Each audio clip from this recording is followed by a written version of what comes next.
చాలామంది భక్తి అంటే దేవుడిని గట్టిగా ప్రార్థించడమో, కోరికలు కోరడమో, లేదా రక్షణ కల్పించమని అడగడమో అనుకుంటారు. కానీ వీటన్నింటికీ మించిన ఒక గొప్ప స్థితి ఉంది. అదే సంపూర్ణ శరణాగతి, గ్రేస్ఫుల్ సరెండరెన్స్. దీని అర్థం చాలా సింపుల్.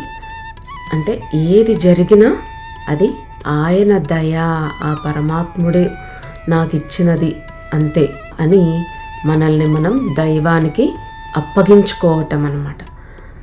ఇక్కడ దానికి ఎలా ఉండాలనేది ఎగ్జాంపుల్గా ఎలా ఇచ్చారంటే, ఒక గడ్డిపోచలా ఉండాలి. అంటే గాలివాన వచ్చినప్పుడు పెద్ద పెద్ద చెట్లు కూడా విరిగి పడిపోతాయి, కానీ ఒక చిన్న గడ్డిపోచ మాత్రం వంగి తనను తాను రక్షించుకుంటుంది. ఎందుకంటే అది దేనితోనూ పోరాడదు. జీవితంలో అహంకారం లేకుండా పరిస్థితులకు అనుగుణంగా మారడమే, అంటే ఫ్లెక్సిబుల్గా మారడమే నిజమైన బలం. పైకి మాత్రం గడ్డిపోచలా మెత్తగా కనపడుతూ ఉన్న లోపల నమ్మకం మాత్రం మర్రి చెట్టు వేళ్లలాగా భూమిలోకి బలంగా పాతుకుపోవాలి. అంటే బయట ప్రపంచానికి మనం ఎంత వినయంగా ఉన్నా మన మనసులో దేవుడిపై ఉండే నమ్మకం మాత్రం అచంచలంగా ఉండాలి.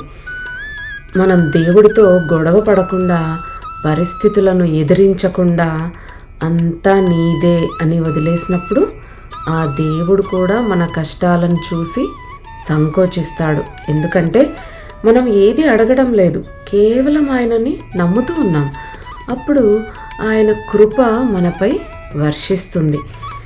నేను భక్తుడిని, ఆయన దేవుడు అనే భేదం ఉన్నంత వరకు మధ్యలో ఆ దూరం అనేది ఉంటుంది. కానీ సంపూర్ణ శరణాగతిలో ఆ దూరం అనేది పూర్తిగా జీరో అయిపోతుంది.